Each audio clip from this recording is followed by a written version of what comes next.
The alarm screamed through the Galactic Coalition monitoring station at 0300 hours. The night shift officer jumped from his seat, his multiple eyes focusing on the incoming transmission. It was a distress call, and it was bad. Commander Taeyang arrived at the command center within minutes. He was a tall man, with dark hair showing gray at the temples. At 42 years old, he had seen many battles since Earth joined the galaxy.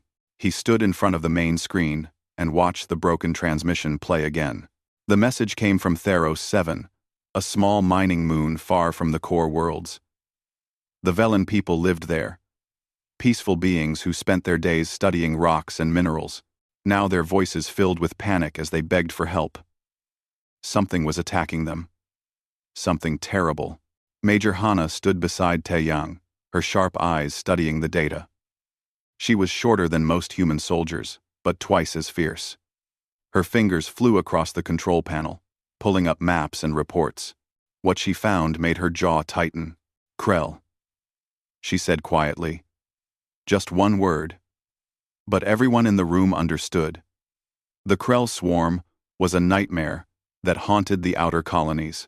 They were insect-like creatures, massive and hungry, that destroyed everything in their path. No one had ever stopped them. People just ran away and hoped the Krell would leave. Taeyang read the reports carefully. Half of the Velen colony had already gone silent. 2,000 civilians remained, trapped in their central dome. The Krell surrounded them, slowly breaking through their walls with acid. The Velens had maybe 12 hours before the dome collapsed. "We need to call the council," an aide said nervously.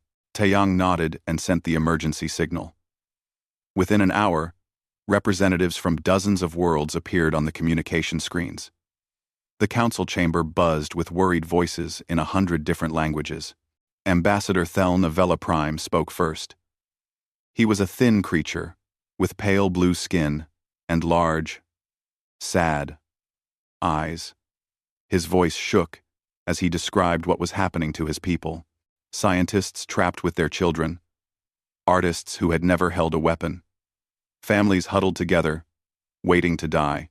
"Please," Theln begged, his voice breaking. "Someone help them. Anyone." The chamber fell silent. No one moved. No one volunteered. The other species began making excuses. The Krell were too dangerous. Theros 7 was too far away. The environment was too harsh. One by one, they explained why they could not help. Taeyang watched them all find reasons to look away. Finally, he stood up. "Earth will answer the call." Every screen turned toward him. Shocked faces stared. Confused voices murmured, "Commander Taeyang." An elder counselor said slowly, "Your people have only been in the coalition for 15 years. You do not understand what you face. The Krell have destroyed 12 colonies. No force has ever defeated them."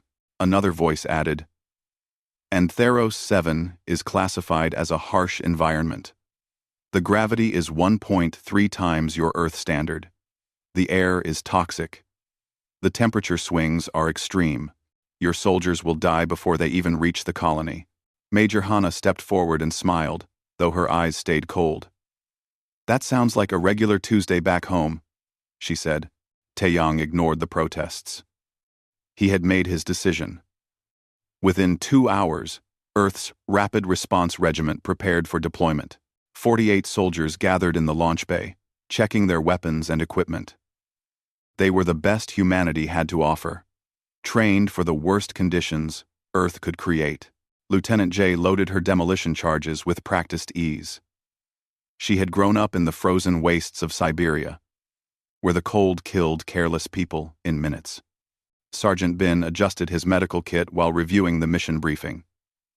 He had served in Earth's deep-sea rescue teams, working in pressures that would crush most species. Corporal Yuna cleaned her railgun rifle with careful precision. She had trained in the high mountains, where the air was so thin that every breath burned. These soldiers knew about harsh environments. Earth had taught them well. Captain Minho ran the final checks on their dropship, the Hyundai. It was a tough vessel built for rough landings. Minho pushed the engines harder than the safety regulations allowed. Time was running out for the people on Theros 7. The Coalition observer, a nervous creature named Prex, strapped himself into the passenger bay. He watched the human soldiers with confusion. They seemed calm, almost relaxed, as they prepared to fly into certain death. They joked with each other and shared food. Did they not understand the danger? The Hyundai launched from the Aurora and began its journey. Space folded around them as the ship jumped through faster than light corridors. Inside, the soldiers sat quietly, each lost in their own thoughts. Prex could not stay silent any longer. "Do your people not fear death?" he asked, his voice barely a whisper. Sergeant Bin looked up from sharpening his combat knife. His face showed no emotion. "We do," he said simply. "We just don't let it stop us." The hours passed quickly. Soon, the ship dropped out of FTL near Theros 7. The small moon filled their view screen. Gray and unwelcoming, Minho guided the ship into the atmosphere, and the Hyundai began to shake violently. Heat washed over the hull as they burned through the toxic air. Taeyong's voice came through the comm system from the Aurora in orbit. "You have 12 hours until the dome collapses. Good luck." Minho gritted his teeth and pushed the engines even harder. "We'll be there in 6, he promised. The ship screamed toward the surface like a falling meteor. Inside, the human soldiers checked their weapons one final time. Below them, in the darkness, the Krell waited. The creatures had been hunting weak prey for so long that they had forgotten what real predators looked like. The Hyundai crashed into a crater 3 kilometers from the colony. The rear ramp dropped with a hiss of hydraulics. Beyond it, the hostile world of Theros 7 stretched out under an angry red sun, and from every shadow, from every crevice in the rocks, the Krell began to emerge. The battle for Theros 7 was about to begin. The moment the ramp touched ground, the Krell attacked. They poured from the rocks like a dark flood, their 8 legs carrying them forward at terrible speed. Each creature was the size of a cargo truck, covered in shining black armor. Their mouths opened to release sounds that would normally freeze prey with fear. The humans did not freeze. Lieutenant J threw her charges without hesitation. The explosives flew through the air in perfect arcs. They detonated in a careful pattern, bringing down the crater walls. Tons of rock buried the first wave of Krell. Dust filled the air. "Move out," Major Hannah commanded. The squad advanced in a formation that confused Prex as he watched from the ship's sensors. The humans did not run in panic. They moved like they were taking a walk, covering each other, staying calm. It made no sense. They should be terrified. Corporal Yuna dropped to one knee and raised her rifle. 3 shots rang out, and 3 Krell commanders fell dead. The swarm stumbled, confused. Without their leader's scent signals, they did not know what to do. Major Hana spoke into her comm to Commander Taeyong, who watched from orbit. "They expect prey to scatter. We're hunting them instead. Pack tactics. Like wolves and lions from Earth." Sergeant Bin led his team through a narrow canyon. The temperature outside was 45 degrees Celsius. The air smelled of sulfur and burned their lungs with every breath. Prex's instruments showed it should kill them within minutes, but the humans barely seemed to notice. Bin had trained in Earth's deep-sea thermal vents. He knew real heat. This was nothing. The Krell were smart creatures. They learned fast. When they saw the humans pushing forward, they collapsed the canyon tunnels to trap them. The rock walls fell inward, blocking the path completely. The humans pulled out portable drills designed for cutting through asteroids. Within minutes, they carved new passages through the solid stone. The Krell's trap became useless. 3 hours passed in constant fighting. The human squad carved a path through Krell warriors, leaving bodies behind them. They reached the habitat dome as the sun began to set. The structure looked terrible. Acid burns covered its surface, eating through the metal walls. Inside, 2,000 Velen civilians waited to die. Lieutenant J studied the enemy positions. 200 Krell warriors surrounded the dome. More arrived every hour from the tunnels below. By standard military thinking, they needed air support and heavy weapons to break through. But airstrikes might destroy the dome completely. Commander Taiyang's voice came through the comm. Options? We go through them, Jay said simply. Major Hana nodded. We don't leave people behind. The squad split into 3 teams. Corporal Yuna climbed the sharp volcanic peaks around the colony. The high gravity made every step exhausting. Her muscles screamed in pain. But she had trained in Earth's highest mountains, where the air was thin and deadly. She reached her position and began targeting the enemy. Sergeant Bin took his team underground. The Krell tunnels were tight and dark, built for creatures who hunted in caves. The insect warriors thought the narrow spaces gave them an advantage. They were wrong. Humans had evolved in caves. Humans had learned to fight in the dark with nothing but rocks and fire. These soldiers had night vision and plasma weapons. The tunnels became a killing ground. Bin moved through the darkness like death itself, his knife finding weak points in Krell armor with terrible precision. Lieutenant J circled wide with her demolition team. They climbed the canyon walls and planted shaped charges at key points. When they triggered the explosives, half the mountain came down. The controlled avalanche buried hundreds of Krell warriors in seconds. The survivors panicked and ran. The humans breached the dome. Inside, the Velen civilians stared in shock. They had never seen creatures like these humans. The soldiers moved with such casual violence through conditions that killed most species. Their environmental suits were barely sealed. They were breathing air that poisoned other beings. One young Velen researcher found his voice. You came, he whispered. You actually came for us. Of course we did, Sergeant Bin said, already checking people for injuries. His large hands, built for combat, handled the fragile Velens with surprising gentleness. You asked for help. Prex, still watching from the Hyundai, finally understood something important. The other species called Earth a death world because it was dangerous. They thought it made humans into survivors. They were wrong. Earth made humans into something far more dangerous than survivors. It made them into hunters. Into predators who walked like prey animals, but fought like monsters. Outside, the Krell regrouped. They had learned to respect human weapons. Now, they called for reinforcements. The battle was far from over. Major Hana organized the civilians into groups for evacuation. The Hyundai could only carry 200 people. Commander Taeyang ordered every available coalition ship to come, but they needed hours to arrive.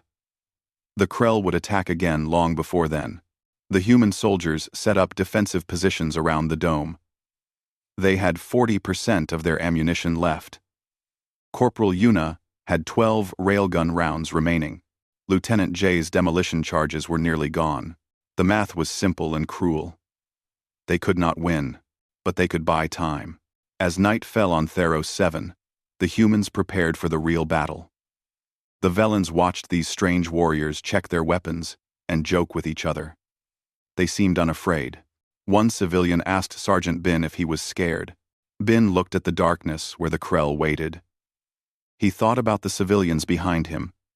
He thought about Lieutenant J and Corporal Yuna and all the other soldiers who chose to come here. Yes, he said honestly. But fear is just a feeling. It doesn't change what needs to be done. The Krell began to move in the darkness. Their sounds echoed off the canyon walls. There were so many of them now. Hundreds, maybe thousands. Major Hana checked her weapon one last time. She thought about Earth, about all the battles humanity had fought against impossible odds. She thought about the people who stood when they should have run. Here they come, someone said quietly. The humans settled into their positions and waited. They were outnumbered, low on ammunition, and far from home. But they had something the Krell did not understand. They had each other. and they had the knowledge that some things were worth fighting for. The Krell charged, and the humans opened fire. The real battle for Theros 7 had begun. The battle began before dawn.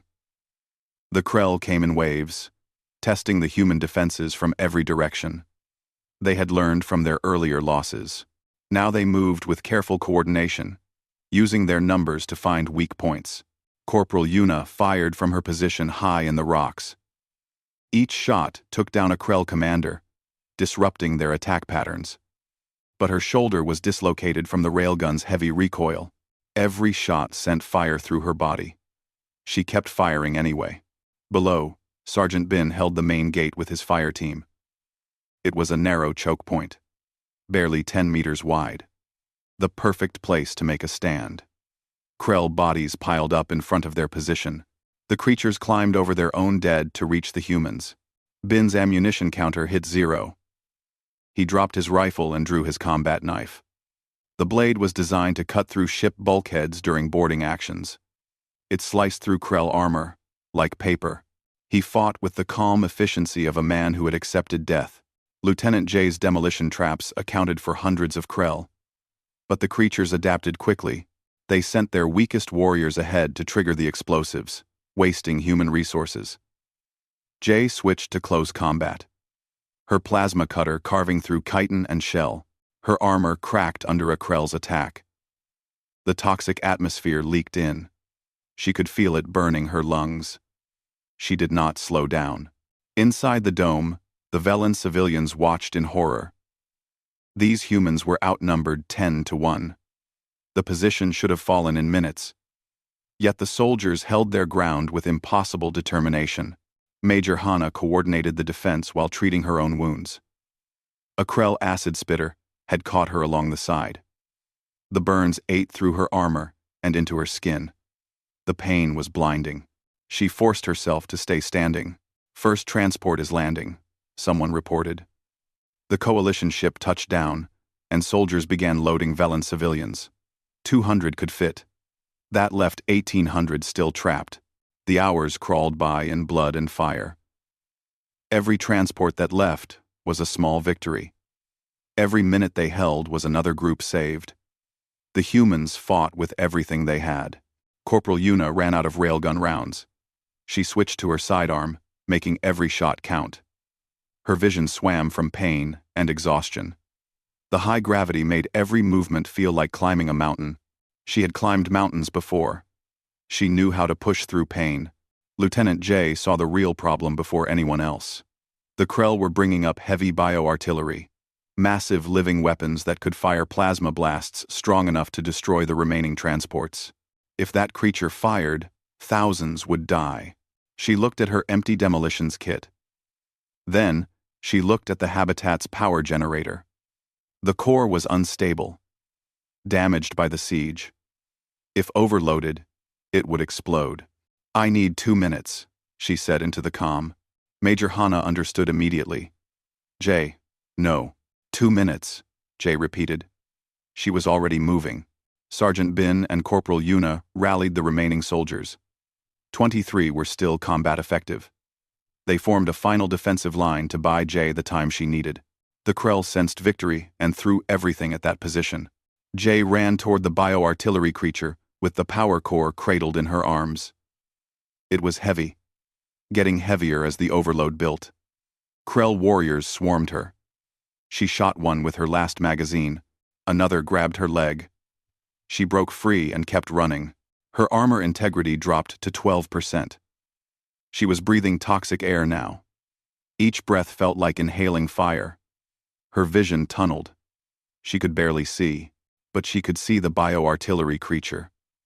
It was charging its plasma organ, preparing to fire at the transport ships. Thousands of civilians waited aboard those ships. Families, children, people who deserved to live. Jay thought about Earth. She thought about all the people throughout human history who had made this same choice. The soldiers who threw themselves on grenades. The pilots who flew damaged planes away from cities. The ordinary people who became heroes by refusing to let others die. She reached the creature as its plasma organ began to glow. With the last of her strength, she shoved the power core deep into the organic cannon.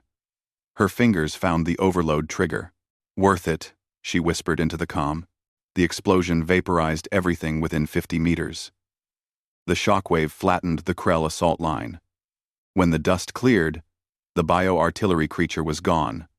So was Lieutenant J. The last transport lifted off with the final civilians aboard. Major Hana watched it go from her position on the ground. She had finally collapsed from blood loss.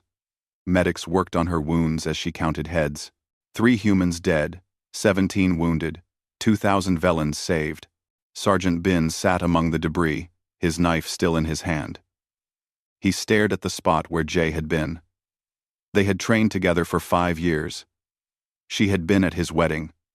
Now, she was gone. Corporal Yuna lay on a stretcher, her shoulder destroyed beyond field repair. She had fired 147 shots during the battle. 147 Krell commanders dead. It should have been 148. She had missed once. The Aurora's medical ships arrived to collect the wounded. Commander Taeyang personally oversaw the evacuation. He moved through the battlefield, looking at the cost of their victory. 3 soldiers would never go home. 3 families would receive folded flags and medals. 3 empty chairs at dinner tables. The price of doing what was right. Prex approached Taeyang carefully. The alien observer had watched the entire battle. He had seen humans fight and die for people they had never met. People from a species they barely knew. "Why?" Prex asked. Taeyang looked at him for a long moment. Then he looked at the medical ships carrying wounded soldiers. He thought about Jay's last words. "Worth it. Because someone asked for help," Taeyang said quietly. "And we believe that means something." The Krell withdrew from Theros 7. For the first time in their expansion, they retreated from a battlefield. Intelligence reports later showed they marked human space as dangerous territory. They told their swarms to avoid Earth's children, but the humans barely noticed. They were too busy mourning their dead and caring for their wounded. They were processing the cost of their courage, the price they had paid to save others. Major Hana refused treatment until the last Velan cleared quarantine. When the doctors finally forced her into a medical pod, she was running on pure willpower. As the sedatives took effect, she thought about what Jay had said. Worth it. 2 words that captured everything about what it meant to be human. The news of Theros 7 spread across the galaxy like wildfire. Within days, every species in the coalition knew what had happened. 48 humans had faced an entire Krell swarm, and won. More importantly, they had saved every single civilian. Ambassador Theln requested a special session of the Council. He stood before representatives of 1,000 worlds, tears streaming down his pale face. His voice shook with emotion as he described what he had witnessed. "They came when no one else would," Theln said. "These humans, these Deathworlders, they fought against impossible odds. They bled for my people. 3 of them died so that 2,000 of us could live." He played footage from the battle. The council chamber fell silent as they watched. They saw Sergeant Bin holding a choke point with nothing but a knife. They saw Corporal Yuna making impossible shots with a dislocated shoulder. They saw Lieutenant J running towards certain death to save others. Coalition military analysts studied the battle recordings with disbelief. The tactical decisions made no sense by standard doctrine. The humans had fought at a casualty ratio that should have been impossible. 48 soldiers against thousands of Krell, and the humans had won. But it was the moment that haunted everyone. The moment when Major Hana fell, and the remaining humans roared. Not in fear, in rage, in defiance. A primal sound that carried 1,000,000 years of evolutionary violence. The Krell had hesitated. An entire swarm of apex predators had hesitated because they recognized something in that sound. Something dangerous. The galaxy began to understand what Deathworld truly meant. Earth was not just dangerous. Earth was a crucible that forged survivors into something more, something that refused to quit, refused to surrender, refused to abandon others even when death was certain. Requests flooded into Earth's military command. 17 coalition species wanted joint training programs. They wanted to learn how humans thought about combat, how they pushed through impossible situations, how they turned fear into fuel. Commander Taeyong found himself promoted to Joint Species Command. The coalition wanted him to build a rapid response force trained in human tactics. Major Hana, recovering in her medical pod, was promoted to colonel. The galaxy needed leaders who understood that some things were worth dying for. 3 weeks after the battle, a memorial service was held aboard the Aurora. The fallen soldiers were honored with full military rights.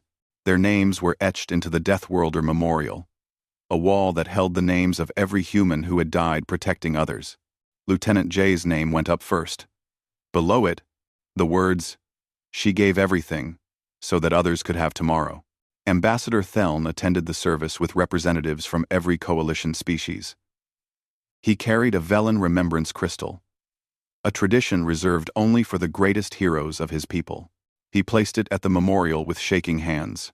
"In our language," Theln said, his voice thick with emotion, "we have no word for soldier. We have never needed one. We are a peaceful people. We do not fight." He paused, looking at the memorial. "But now we have learned a new word. It is the human word, soldier. Because only humans truly understand what it means." The ceremony ended with a traditional human military salute. Every soldier present stood at attention. Every alien observer watched in respectful silence. The moment felt sacred. Sergeant Bin stood at the memorial after everyone left. He placed his hand on Jay's name. They had been friends. Good friends. She had saved his life twice during training exercises.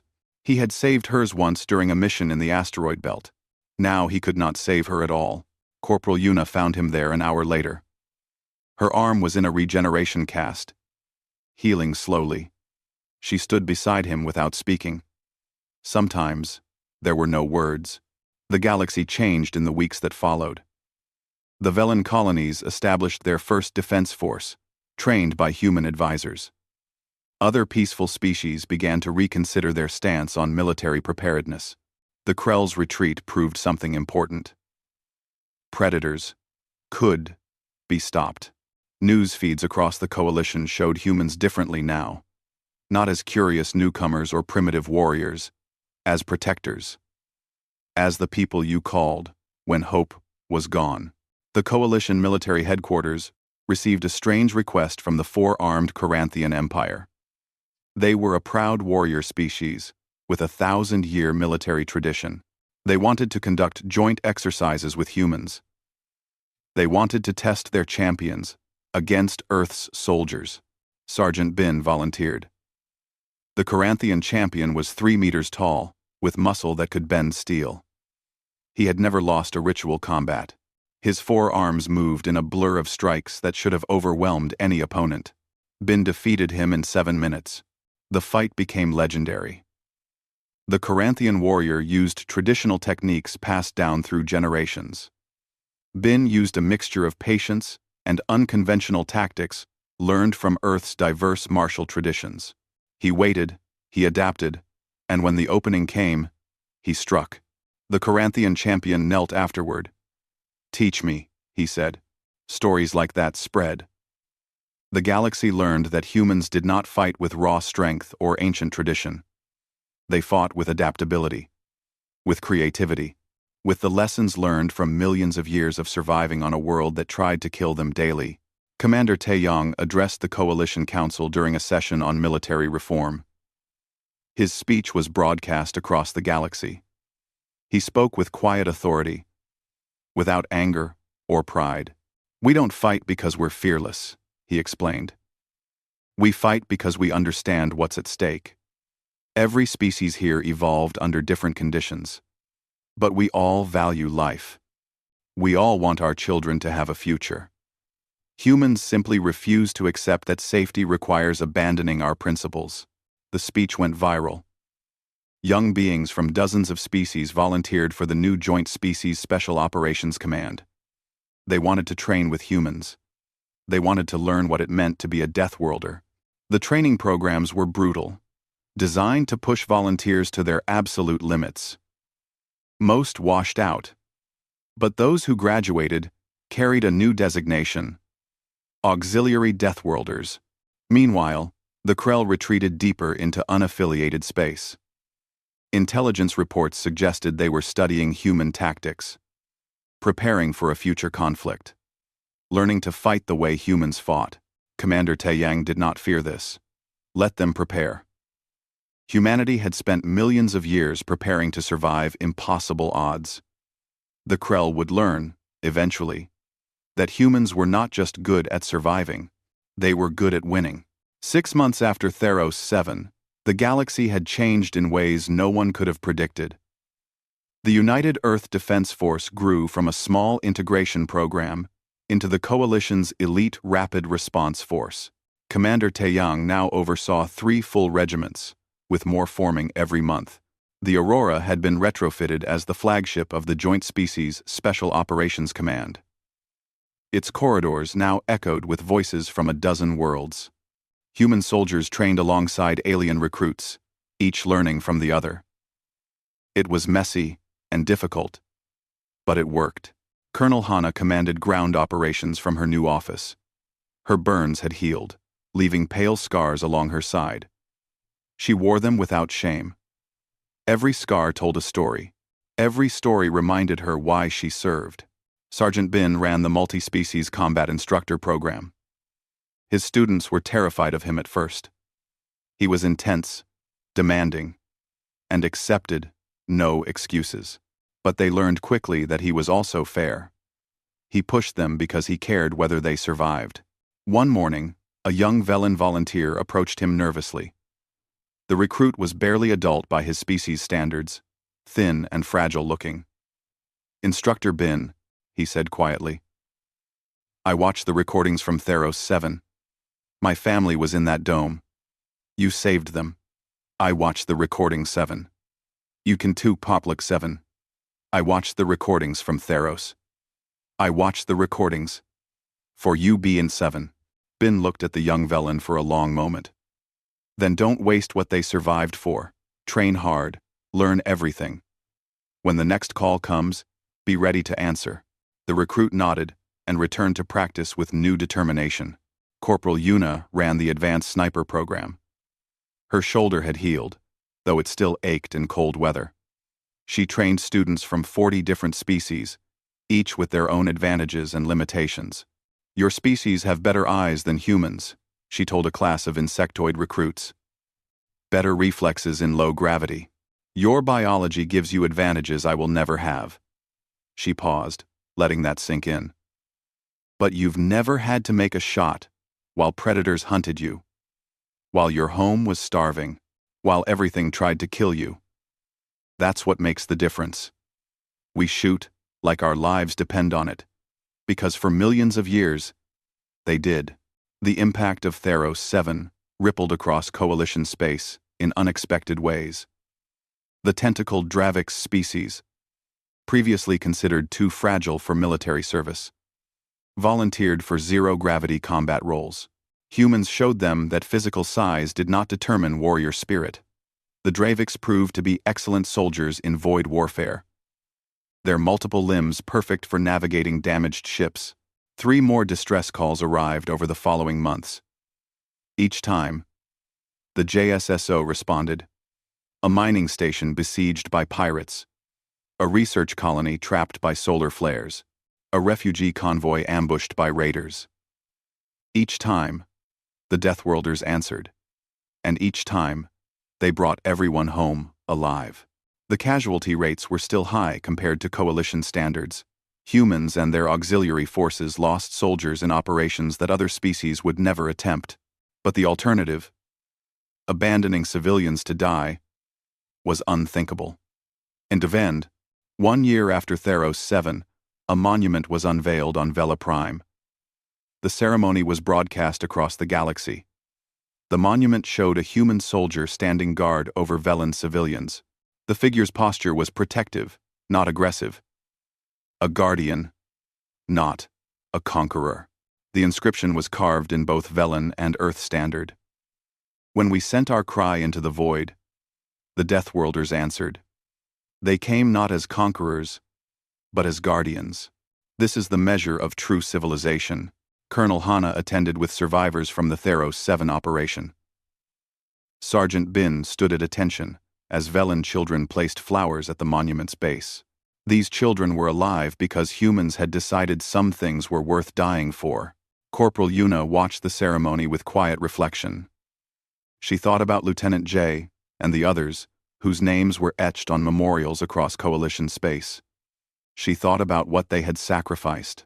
That evening, back aboard the Aurora, the human crew gathered in the observation deck.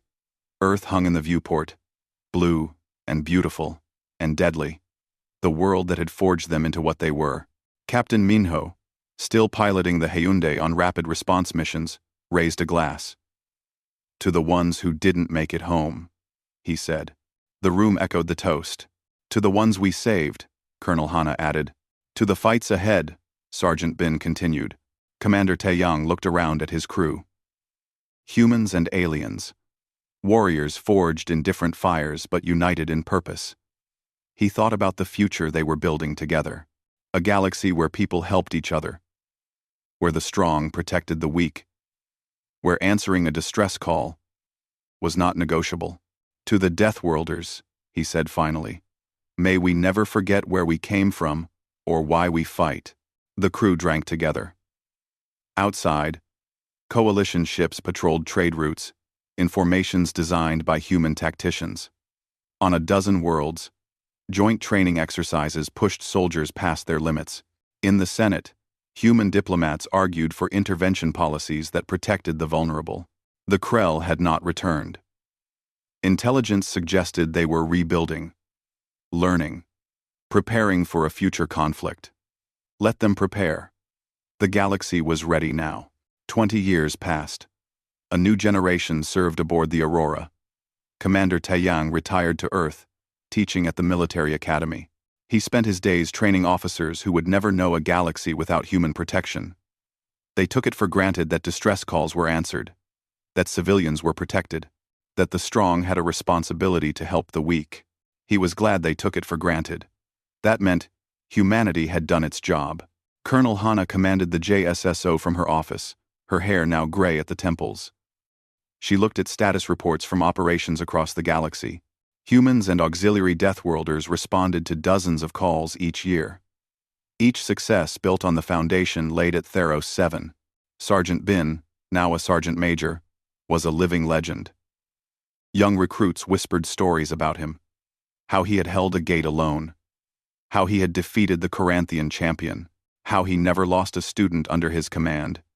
Because he trained them too well to die. Corporal Yuna ran her sniper program with the same intensity she had brought to Theros 7. Her students graduated to serve across the Coalition, each carrying her lessons with them. Shoot like your life depends on it, because someday, it will. Late one night, the Aurora received another distress signal. A colony under attack. Civilians trapped. Time running out. The message was desperate, frightened, hopeful. Colonel Hanna looked at the transmission and smiled. She pressed the comm button. All units, prepare for immediate deployment. We have an SOS. In the barracks, soldiers grabbed their gear. Veterans and rookies, humans and aliens, all moving with the same purpose. The Deathworlders were answering the call. They always did. Somewhere far away, on a small colony world, civilians huddled in fear. They had sent a message into the void, hoping someone would hear. Hoping someone would care enough to risk everything for strangers. The Deathworlders were coming. And when they arrived, they would bring with them humanity's most important lesson. Some things are worth fighting for. Some things are worth dying for. And answering a call for help will always, always be one of them.